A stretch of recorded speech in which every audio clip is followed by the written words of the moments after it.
It's the Friday edition of Bleav in Steelers. Welcome in. My name is Mark Bergin. On today's show, we'll talk about George Pickens' effort in week 5. Can he address that? Can he fix that? What does he need to do moving forward? And should the Steelers sign him to a contract extension? A lot of injuries between the Steelers and Raiders for the week 6 matchup.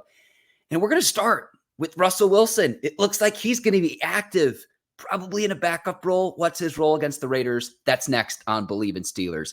Today's episode of the Bleav in Steelers show is brought to you by BetOnline.ag. NFL Week 6 is here. The Steelers are 3-point favorites against the Raiders in Week 6. If you want to get in on the action, BetOnline.ag is the place to do it. Football, MLB playoffs, start of the NHL season. The NBA season's right around the corner. If you want to get in on the action, BetOnline.ag is the place to do it. You can use our promo code Bleav. You can see that on your screen right now. That's BLEAV to get started over at BetOnline.ag. BetOnline, the game starts here. Russell Wilson has returned to practice.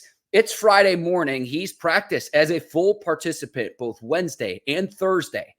And I want you to consider that he hasn't really served as a backup much, if at all, in his career.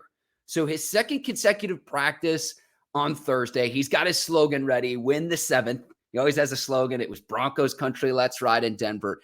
Russell Wilson is dressed for 190 NFL games in his 13 NFL career. He has started 188 of those games. Now, I expect Justin Fields to start Sunday against the Raiders, but if Fields struggles back-to-back weeks coming off struggling in week 5 on Sunday Night Football against the Cowboys, I think they turn things over the following week to Wilson. I am curious to see, is he the backup? Because it was Kyle Allen, but it looks like Russell Wilson and the calf injury are no longer an issue. So I'd continue to start Fields. I like Fields' mobility, using his legs, continuing to help try to control the clock, which the Steelers have done in 4 of their 5 games this year. But Russell Wilson's on ice. If Fields struggles at all, I think Wilson could go in. I don't know if it will be this week, but the following week is what I look at. And again, Wilson has hardly ever been a backup in his career dating back to his days in Seattle. If he does dress on Sunday, Wilson could be dressing for just the 3rd time in his career as a backup. So selected in the 3rd round in the 2012 draft by Seattle, he started every game as a rookie. He proceeded to make 165 consecutive starts until he broke his finger in the middle of the 2021 season, which ended the 6th longest streak of starts in NFL history. He signs with the Broncos in 2022, and then they bench him at the end of last season in favor of Jarrett Stidham. It wasn't for performance. It was for contractual reasons. So media members asked Russ, hey, what's your role going to be Sunday? He said, that's a good question. There's a direct quote. And he says, quote, I think for me, I'm preparing in my mind to be ready to go. That's kind of my mentality to help us win, whatever that is, end quote. So we'll see what is in store for the Steelers in the quarterback situation, Fields and Russell Wilson. It looks like Russell Wilson, that calf injury is behind him at this standpoint. And I'm a proponent that I think Russ could have started if he really, really needed to. Steelers didn't need that. Fields has them off to a 3-2 start, and you try to snap this 2-game losing streak come Sunday afternoon against the Raiders. So we'll see what happens there. Keep an eye out on that. Again, I expect Fields to start, but I think Wilson serves as the backup on Sunday, which would be the first time he's done that this season. You've seen him on the sideline in uniform as the team's emergency quarterback, but if he is given a helmet, if you will, he would then be the backup again. That would only be the 3rd time he's done that in his 13-year career. Let's talk about George Pickens and his lack of effort in week 5 against the Cowboys. And if you haven't checked this out, I highly recommend Steelers fans to go check out Joe Starkey's column in the Pittsburgh Post-Gazette, essentially asking whether the Steelers should pick up the contract extension for George Pickens. He's in the 3rd year of a 4-year rookie deal. He was a 2nd-round pick, remember, so he's got this year and next year to where then he's going to want to get a big contract extension. Now, the Post-Gazette has also reported that the Steelers are going to try to work out a contract extension after this season with Pickens, given the premium that you have to pay receivers in this league, elite level receivers in this league. But I want to say this too, and he's coming off a game where he had the lowest offensive snap percentage-wise of his career. And I credit Mike Tomlin for backing his player. But Mike Tomlin saying and comparing this to, hey, we want to limit him on a snap count situation similar to Cam Hayward, when Cam Hayward at the age of 35 played more snaps than Pickens did, makes no sense. So publicly, Tomlin's not going to out Pickens. I credit Mike Tomlin for that. But the lack of maturity, if George Pickens wants to be a true alpha number one, has to be addressed. And when Pickens says, well, it's up to Art and Arthur Smith, if you're George Pickens and you played 59% of your team snaps in week 5 against the Cowboys, he played 34 snaps. Van Jefferson had more snaps. He had 47. Calvin Austin had 44 snaps. The Steelers coaches were seeing in game the lack of effort. Go pop on the all 22 tape or just go on social media to see that Pickens, when the ball wasn't coming his way, wasn't putting forth the effort that you need consistently, given the attention that he generates to help try to open things up for the rest of this offense. He's gotten the targets. He only had 3 catches for 26 yards against the Cowboys, 7 targets. If you're a true alpha number one, you got to bring it every play, even when the ball's not coming to you. And there's got to be a want to block for your teammates. We saw it in December of last season when Pickens refused to block for Jaylen Warren. He said, well, I don't want to get run up on. That's how I get injured. You got to be kidding me. You got to be kidding me. So the 34 snaps that Pickens played, 59% of the team's offensive snaps in week 5. I went through all the other top dog receivers in the league. I'm going to give you their snap count and what percentage that was of the team's offensive total from week 5. Because this quote unquote pitch count or load management, that's never happened for a receiver in NFL history. So let's go through week 5, the other top receivers in the NFL that are true alpha number ones that either have the bag or going to get the bag like Pickens seeks once his rookie deal is done after the 2025 season. Justin Jefferson, who, by the way, is coming off an injury, played 69 snaps, 95% of the Vikings total in week 5. Jamar Chase in the division with the Bengals, 59 snaps, 88% of the Bengals offensive total. CeeDee Lamb in the same game against the Steelers, 66 snaps, 87% of the Cowboys offensive total. How about DJ Moore in Chicago? 66 snaps, 88% of the team's offensive total. The Lions, Amon-Ra St. Brown, 47 snaps, 89% of the team's total. Garrett Wilson with the Jets, 69 snaps, 96% of the team's offensive total. Brandon Ayuk, 59 snaps, 92%. Deebo Samuel, 52 snaps, 81%. Chris Godwin, 52 snaps, 98%. Mike Evans, 46 snaps, 87%.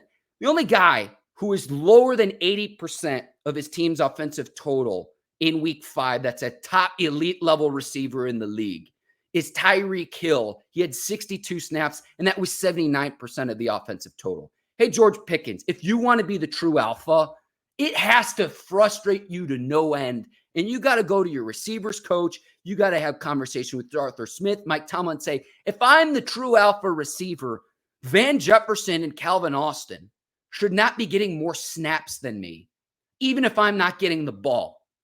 And the coaches are seeing that effectively. He got benched against the Cowboys. Spin it in however way you want to. When I see the lack of effort, when I see the eye black always effing open, what do you think's going to happen? He's going to get suspended for that. And then the incident towards the end of the game where Pickens threw the Cowboys defender down by his face mask was Jourdan Lewis towards the end of the game.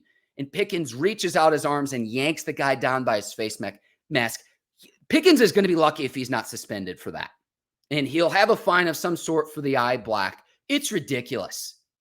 You're in year 3. I get that he's a young player in his young 20s. They call him the alien. He has all the talent in the world. And after that Colts game a year ago when he didn't block for Warren, he balled out afterwards. I expect that week 6 moving forward to where this lack of maturity, because that's what it is no longer, and it's a thing of the past.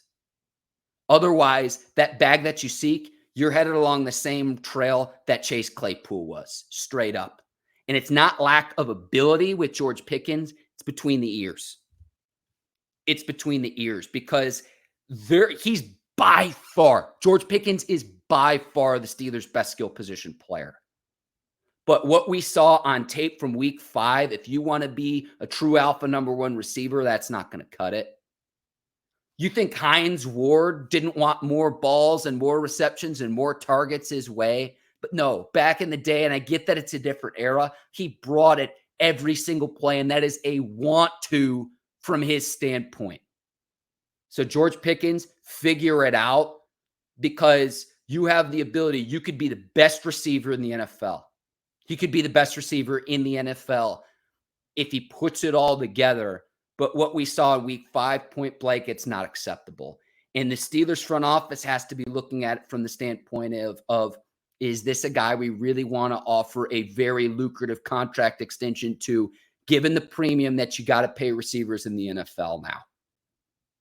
30 plus million, 35, 40, maybe even 50 million it'll get to. But it's 30 plus million. That's the price for star receivers in the league. We got to see it with George Pickens. And what we saw in week 5 isn't going to cut it. Aidan O'Connell is going to start for the Raiders. Second-year player. He's taken over for Gardner Minshew. And this was the guy who helped kind of salvage the Raiders season a year ago. They benched Jimmy G. Antonio Pierce is the interim. He was able to keep his job. We'll see what he can do, but he struggled in relief of Minshew. The week 5 loss against the Broncos. Initially, Pierce didn't name a starter after that game. Wednesday, he makes the decision to go to O'Connell. O'Connell didn't win the training camp battle, preseason battle against Minshew. So we'll see. Led the Raiders to a 5-4 record, gave fans hope that he might be a decent starter, but again, lost the camp battle against Minshew. And both guys struggled in preseason. And it's going to be interesting, too, because the Davante Adams situation remains in flux. Now, Adams dealing with a hamstring injury, likely not going to be able to go for the Raiders. That is a huge benefit for the Steelers, considering he's one of the best receivers in the league. He's likely not going to play. I know the Steelers were in rumors to get Adams after Pittsburgh missed out on the Brandon Ayuk sweepstakes. And Adams, though, the reports I've seen are that he wants to go and play with Aaron Rodgers again in New York or with his former college teammate Derek Carr in New Orleans. So we'll see how all that shakes out. November 5th is the NFL trade deadline, but it looks like Davante Adams will not go for the Raiders. So that's good for the Pittsburgh Steelers standpoint. And I still think that the Steelers are in the running for Adams, but what price point are the Raiders going to want to? And then are they going to be sellers between now and November 5th? You've got some time between now and the deadline. I don't expect Adams to go. Keep an eye out on that, though. He's been dealing with a hamstring injury.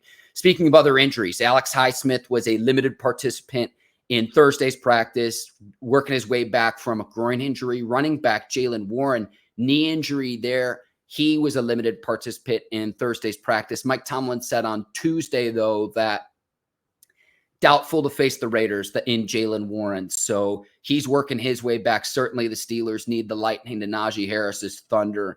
It's been a little bit dormant in the running game, not all on the running backs. A lot of that's been the lack of push up front. And again, the Steelers dealing with injuries along the offensive line throughout the course of this season.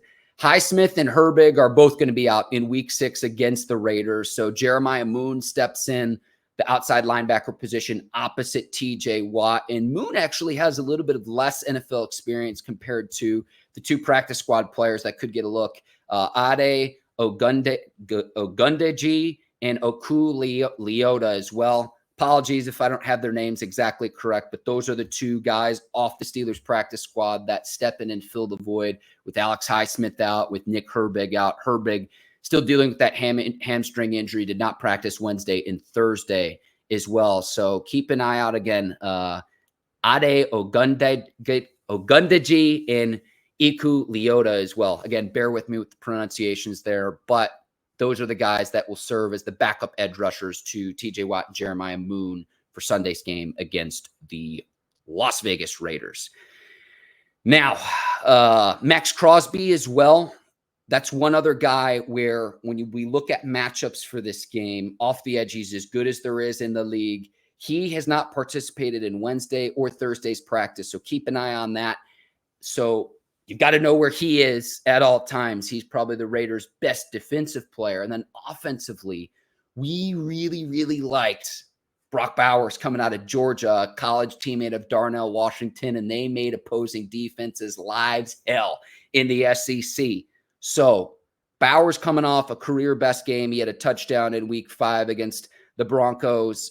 He's going to be the guy where, especially with the young quarterback in Aidan O'Connell, you got to know where he's at on the field, even as a rookie. He's the real deal, and there's a reason he was a first-round pick at the tight end position out of Georgia. So from a matchup standpoint, that's what I'm looking at for the Steelers, for the Pittsburgh Steelers. Again, Brock Bowers is the guy to watch there. That's kind of a wrap for the Week 6 preview, Steelers and Raiders.